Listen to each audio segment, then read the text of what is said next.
Assalamualaikum warahmatullahi wabarakatuh. Kembali lagi di Prokis TV.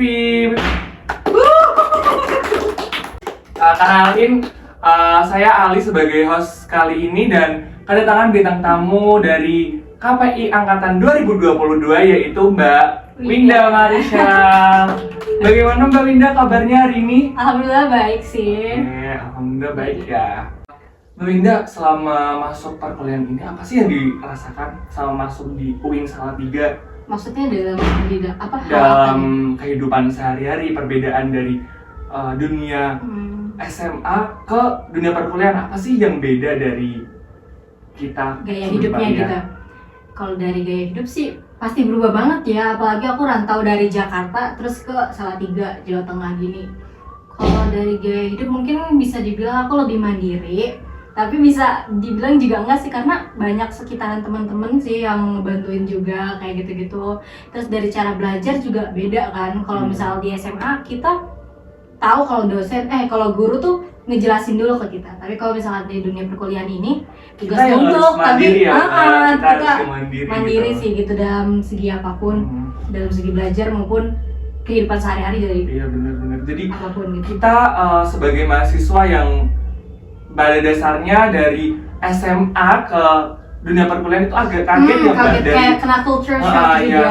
Gegara yang dulunya kita diajarin dari nol sampai bisa kita harus belajar mandiri dari ya gitulah. Terus bagaimana sih ketika kita mengatasi keuangan nih Mbak? Kos biasanya yang masalah kan dalam keuangan, nggak bisa ngatur uang gitu, nggak bisa memanage uang. Kalau dalam keuangan gitu, kalau saya sendiri sih masih suka boros ya kalau bisa dibilang. Tapi kalau bisa untuk memanage dari semester 1 ke semester 2 ada perubahan saya antara semester 1 semester 2. Mungkin kalau bisa memanage uang itu kesadaran sendiri aja sih. Kalau misalkan untuk main, untuk kebutuhan kuliahan itu bisa dari diri sendiri. Kalau misalkan saya sendiri biasanya di schedule. Jadi per hari ada schedule-nya masing-masing. Tapi ya pasti ada hari atau cheating day yang bisa buat boros gitu. Kan. Apalagi kita anak kos yang sering kegoda jajan-jajan. Apalagi susah nolak gitu kalau diajak main sih itu. Ayo, kesana yuk. Kata ayo yang membuat dompet kita sebagai mahasiswa menjadi tipis yang awalnya awal bulan masih segini jadi segini. Biasanya ngajak Anda sih.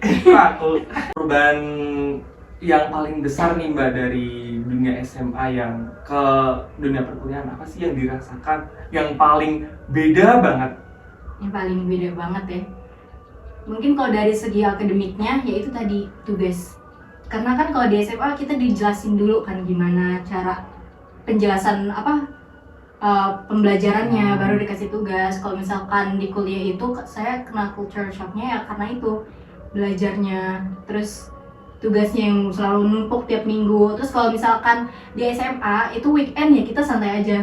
Iya benar. Tapi kalau misalkan di dunia perkuliahan ini ya weekend ngerjain makalah, jurnal or something like that gitu.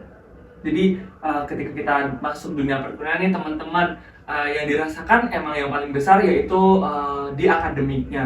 Karena apa? Kita dari SMA yang dulunya kita biasa aja, maksudnya tugasnya kita kan bisa nyontek nih. Nah, kita di dunia perkuliahan agak sedikit shock ya, karena kita nggak bisa nyontek gitu, karena dosen-dosen juga kadang ngeceki satu persatu ya Mbak. Apalagi kalau makalah referensinya ya nggak boleh sama gitu kadang sih, itu mungkin kaget.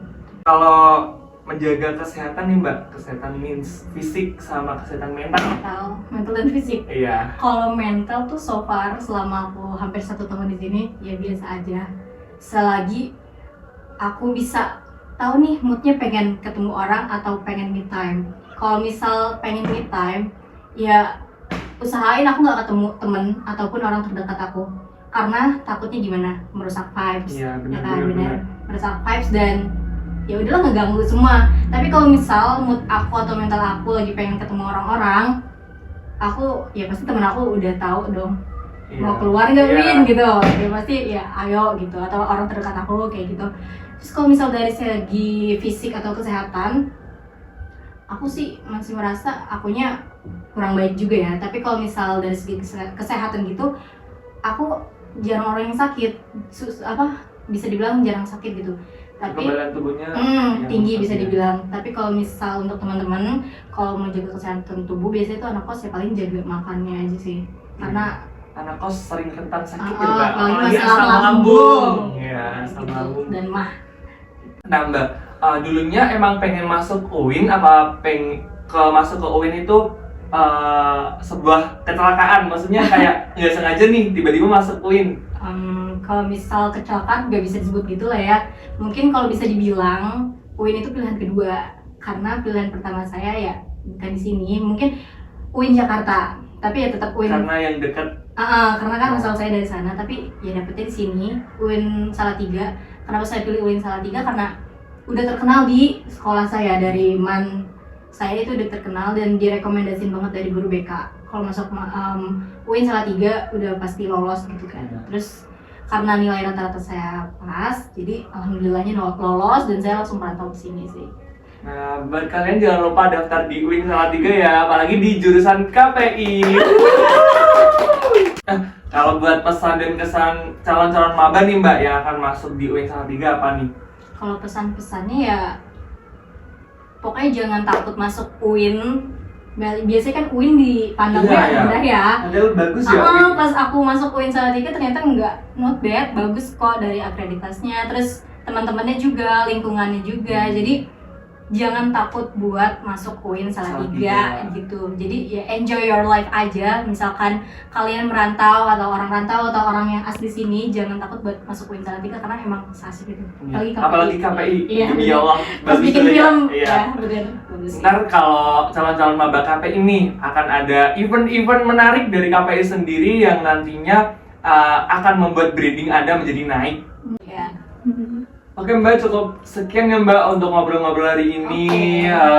Bincang-bincang kita mengenai kehidupan baru di dunia perkuliahan. Nah, seperti itu. Nah, saya ucapkan terima kasih kepada Mbak Winda atas waktunya dan yang sudah berkenan hadir pada pagi hari ini yang tentunya barokah. Amin. Amin.